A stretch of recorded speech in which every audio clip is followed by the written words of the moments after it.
This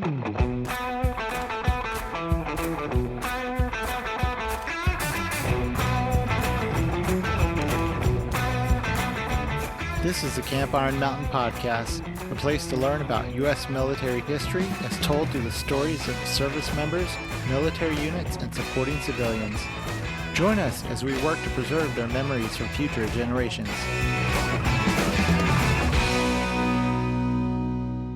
Welcome back, everyone, to the Camp Iron Mountain Podcast. I'm your host, Gabriel Suarez. It's been a while since our last new episode was released.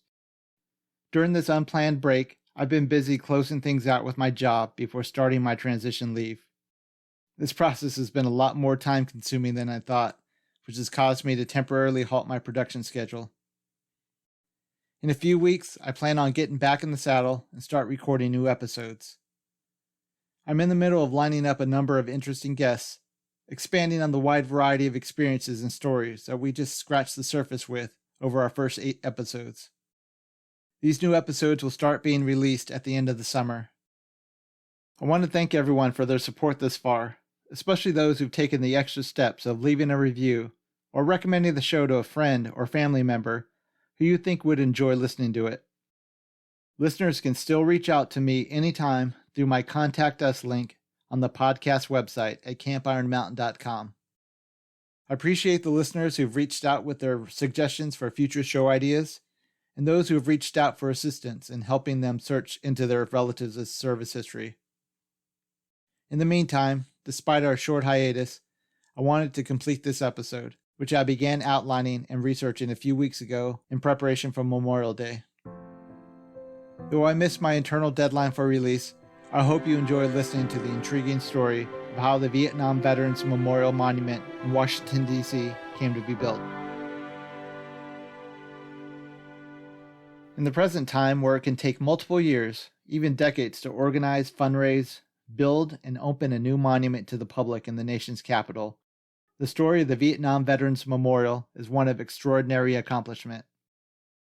From idea conception to its dedication in November of 1982, the entire effort was completed in just over 3 years.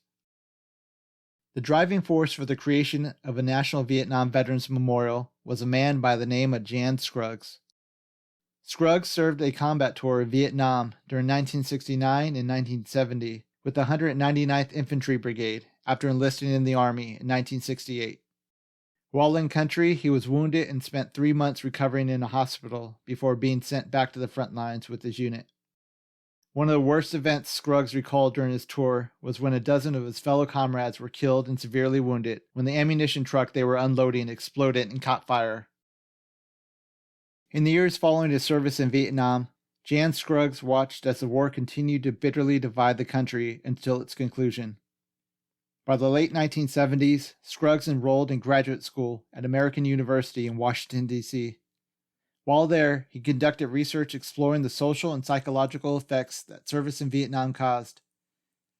During his research, Scruggs found that many of the popular media stereotypes of Vietnam veterans were just plain wrong, such as being broken, drugged out, and unable to adjust back into civilian life.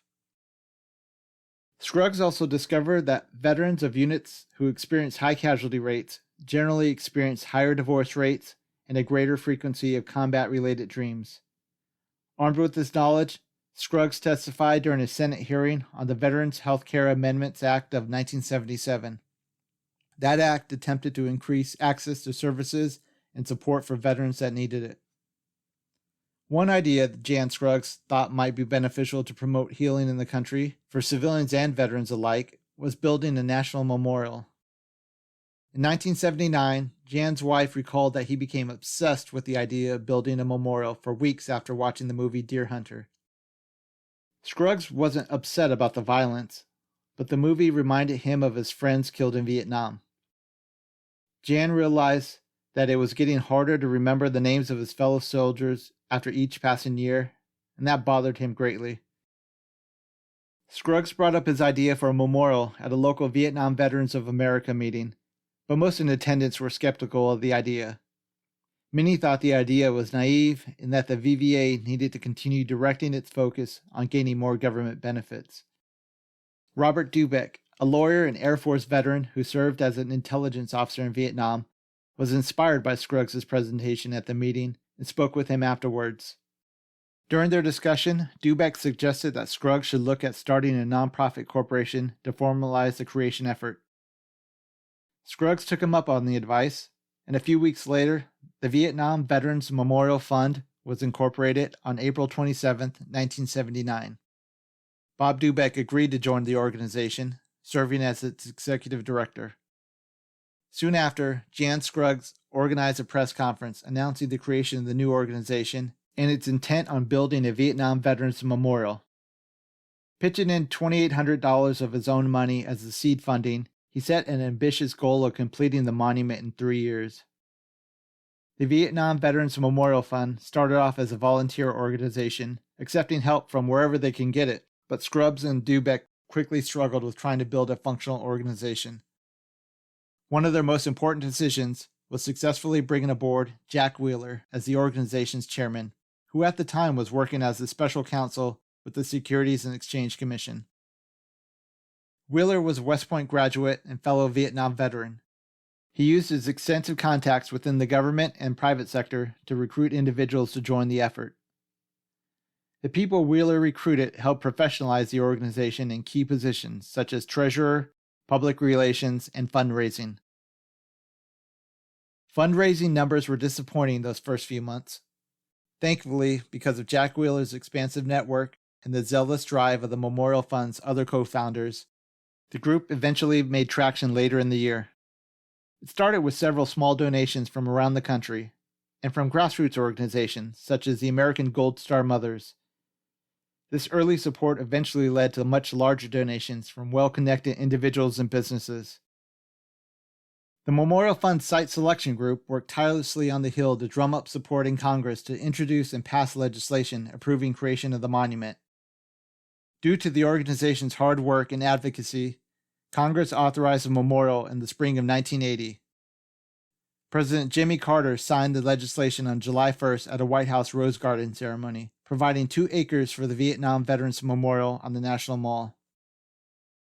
Following approval of the site, the Memorial Fund leadership decided it would hold an open competition to choose the monument's design. Any American citizen over 18 years old would be eligible to enter. The design competition would be executed in phases spread out over a year's time. At the end of the process, the selected design would have to go through federal agency approval. The federal agencies that needed to sign off on the final design approval included the Commission of Fine Arts, the National Capital Planning Commission, and the Secretary of the Interior. The Memorial Fund Design Group spent 3 months planning out the competition. The group, led by Bob Dubeck, wanted to convey the purpose of the Vietnam Veterans Memorial as a place to honor all who had served, especially those who did not return. Dubeck wrote in the design competition literature, quote, "The hope is that the creation of the memorial will begin a healing process," unquote. The design criteria developed to judge each submission was that the memorial be 1. Reflective and contemplative in character. 2. Be harmonious with the site and environment. 3. Make no political statement about the war itself. And 4. Contain the names of all who died or remain missing. In the fall of 1980, the Vietnam Veterans Memorial Fund announced the National Design Competition. By the end of the year, 2,573 individuals and teams had registered, almost 3,800 people in total. The competition attracted a wide swath of interest across the country. Architects, artists, designers, as well as veterans and students of all ages and all levels of experience registered.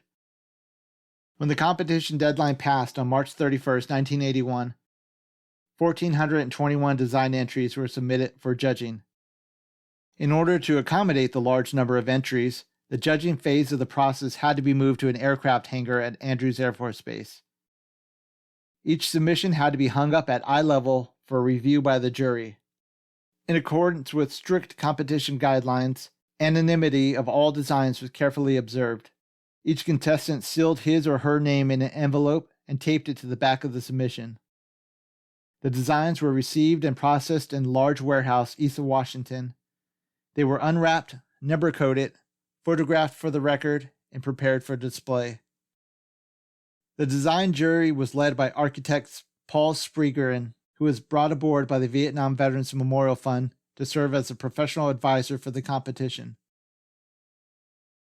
Before the competition was announced to the public, Spriggan worked with the board of the Memorial Fund to interview and select a multidisciplinary jury panel. In the end, 2 architects, 2 landscape architects, 3 sculptors, and 1 generalist with extensive knowledge about art, architecture, and design were selected. The judging phase took over 5 days from April 27th through May 1st, 1981.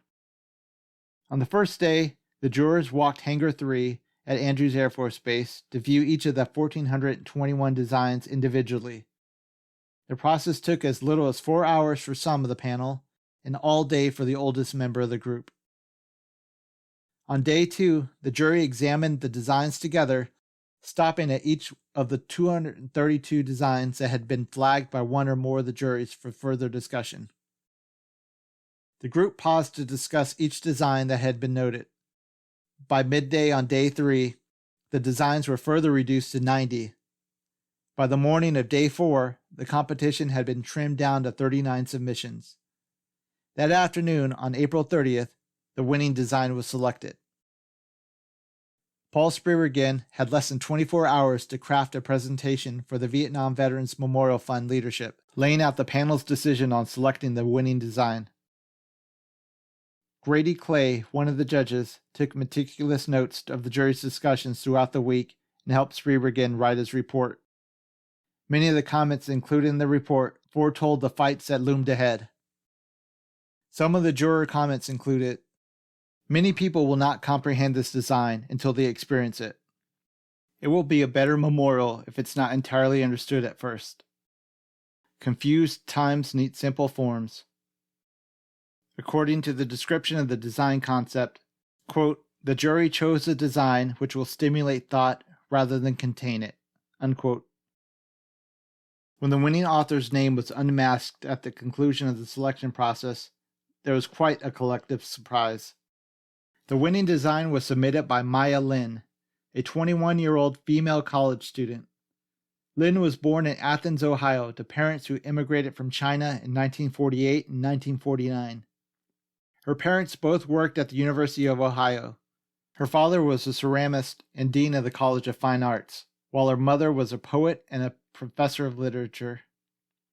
Maya Lin was in her senior year at Yale University as an architecture student when, at her professor's encouragement, she submitted her design for the Vietnam Veterans Memorial. Her submission was based on an assignment she completed in her funeral architecture seminar. A few months later, Lin was shocked when the competition officials came to her dorm room and told her that she had won the design and the $20,000 first prize. Lin beat out over 1,400 other submitted designs, including that of her professor who had also competed in the competition. The professor had given Lin a B for the previous fall's assignment. After the winning design was released to the public, it generally received positive support. A few weeks later, though, in what initially started off as disjointed grumblings, turned into full-fledged organized public attacks on the design, the process, and on Maya Lin personally. This small but vocal minority of people, many Vietnam veterans among them, fought to sink Lin's design and block it from being built. A few of the most vocal opponents at the time included James Webb, future Secretary of the Navy and U.S. Senator, and businessman and future presidential candidate H. Ross Perot. Both had previously been strong supporters of a memorial. They complained about the walls being black. They didn't like the idea that it was below ground level. They didn't like its minimalist design. They felt it was a slap in the face to those who had served because it didn't contain traditional symbols honoring service, courage, and sacrifice. In October 1980, veteran and lawyer Tom Carhart, who became one of the more vocal leaders against the winning design, testified before the Commission of Fine Arts about his objections. I was impressed by the level of thought and effort that had gone into them. But when I saw the winning design, I was truly stunned. I thought that the most insulting and demeaning memorial to our Vietnam experience that was possible. I don't care about artistic perceptions. I don't care about the rationalizations that abound. One needs no artistic education to see this memorial design for what it is, a black scar. Black, the universal color of sorrow and shame and degradation in all races and all societies worldwide, in a hole, hidden as if out of shame, so that no Vietnam veteran who must spend the rest of his days in a wheelchair can ever visit it. As a Vietnam veteran who feels dishonored by the design that was declared the winner of the VVMF competition, I call on the United States Fine Arts Commission to reopen the selection process of the design competition and to require that the winning design be chosen by a jury composed exclusively of Vietnam veterans. Are we Vietnam veterans so blind? Are we so dumb? Will we be out-hustled again? Are we going to take this? Maya Lin moved to Washington, D.C. a week after graduation and became an active part of the Memorial Fund's struggle to get the wall project through its final federal approval processes.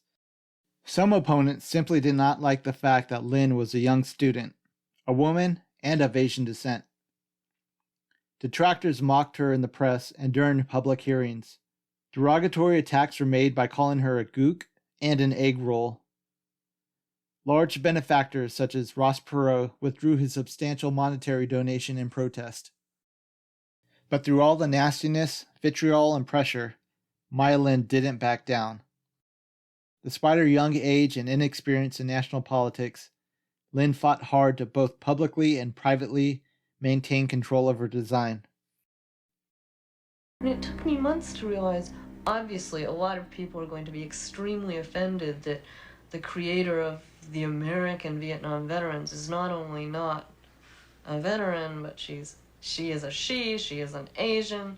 And I did ask the veterans group I was working with, did mail come in? Did criticism come in? And sure, I mean, there was obviously letters saying, how can you let a gook design the memorial? I was actually very surprised that the one design issue that they really had problems with was the chronological listing, which to me was the heart of the design.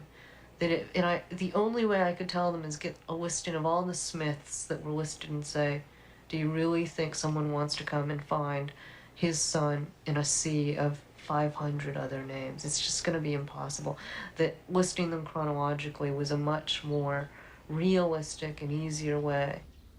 I knew it would take time for you to look up a name, research where it is, and then go find it. And my only argument was that if you really loved someone, you're going to spend the extra 3 minutes. In fact, those 3 minutes of looking up that name and walking to and finding it is going to become so much a part of the preciousness of knowing that person. By early 1982, the project approval process was at an impasse. Key people on both the Commission of Fine Arts and National Capital Planning Commission were blocking the design. In danger of not making its completion goal, the Vietnam Veterans Memorial Fund asked Senator John Warner, the monument's congressional sponsor, to help coordinate a meeting for the warring sides to talk and get the process back moving. 40 supporters and critics of the memorial met in a closed-door meeting to try to break the impasse. Contentious issues of debate included memorial features such as the black color of the stone and its position below ground level. The discussions were tense, to say the least. At one point, Brigadier General George Price, one of America's highest-ranking black officers at the time and a retired veteran of Korea and Vietnam, stood in quiet rage and said, quote, "I'm sick and tired of calling black a color of shame. Color meant nothing on the battlefields of Korea and Vietnam. We are all equal in combat. Color should mean nothing now." Unquote. After 5 hours of much shouting, General Mike Davison, a respected retired four-star general who silently sat through the day's discussion, finally spoke up and suggested a compromise. General Davison proposed adding the statue of a soldier in front of the planned wall of names. That idea, and an additional proposal to include a flag to the memorial, finally was the tonic that calmed the nerves of the gathered group. The Vietnam Veterans Memorial Fund agreed to the statue compromise, as well as adding a flag, but they didn't want to wait until the statue was designed before breaking ground. Waiting meant that they'd never reach their dedication deadline of November 11, 1982. After a few more weeks of debate, the Commission of Fine Arts and the National Capital Planning Commission finally gave their approval to the project, which included the statue and flag concepts. Secretary of the Interior James Watt provided the final approval on March 11, 1982, by giving permission for the construction permits. With the permit in hand, Bob Dubeck quickly directed the project architect of record, Cooper Leckley Partnership, and the construction manager, Gilbane Building Company, to immediately begin construction. Dubeck's reasoning was that it would be tough for the government to stop construction if the memorial site was already a complete mess. The speed of the construction process also allowed for much of Mylan's original vision to be realized, relegating the compromised elements of a soldier statue and flag to be built off to the side of the memorial area. At its completion, the memorial consists of two 200 feet long walls broken into 148 panels of polished black granite, fashioned into the shape of a chevron. The two walls meet at a 130-degree angle, slope out of the ground for 248 feet, and rise to the height of 10 feet. One wall points towards the Washington Monument, while the other wall points to the Lincoln Memorial. Each name of the nation's more than 58,000 dead and missing Vietnam War casualties are etched into the granite walls. The Vietnam Veterans Memorial was formally dedicated on the National Mall on November 13, 1982. The monument's opening highlighted a week-long series of events in Washington, D.C. that attracted tens of thousands of participants celebrating veterans of the Vietnam War. Jan Scruggs provided the final speech of the morning, formally dedicating the memorial. Vietnam veterans have come to Washington, D.C. to take part in this ceremony, to dedicate the memorial to all who served. Let us take a moment to remember those who were taken from us. A moment of silence.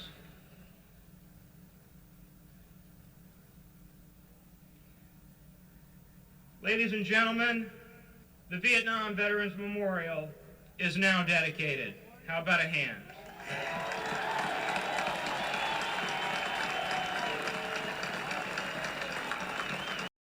Despite the nasty fight and controversy over My Lin's design, the overwhelming power of her vision won out.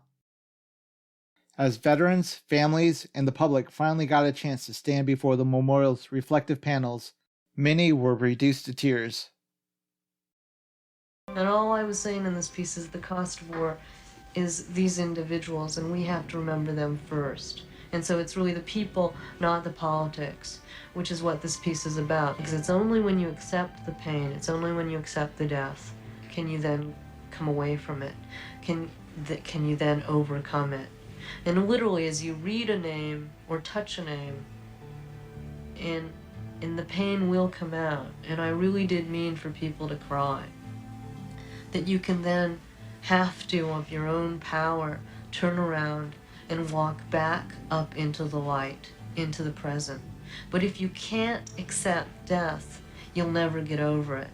So what the memorial is about honesty, which is also what the civil rights piece is about. You have to accept and admit that this pain has occurred in order for it to be healed, in order for it to be cathartic. Since the memorial's dedication, visitors have left various tributes at the wall to remember their loved ones who've made the ultimate sacrifice in Vietnam. Jan Scruggs recalls when it all started. I remember just after we put the panels up and somebody snuck over the fence and placed a pair of cowboy boots, like about halfway down the east panel. It was like a spooky sort of thing to see. But within a week, there were hundreds and hundreds of items that had been left there. Every day, park rangers collect and tag the items, noting which wall panel each item was left beneath, and save it for long-term preservation. The National Park Service has collected and archived over 400,000 non-perishable items left at the wall. The Vietnam Veterans Memorial, which over the years has become known as the Wall That Heals, or more simply, the Wall, is the most visited memorial on the National Mall, attracting more than 5 million people each year. The hard work and dedication put forth by Jan Scruggs, Bob Dubeck, Jack Wheeler, Maya Lin, and the hundreds of other staff and volunteers that worked for the Vietnam Veterans Memorial Fund truly created a lasting legacy to the memory of the men and women who died or remained missing from the conflict.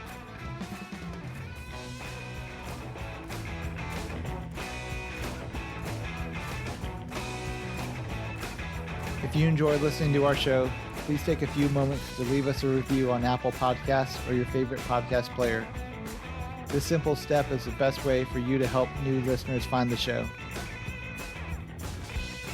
Join us next time as we continue to share stories from America's military past.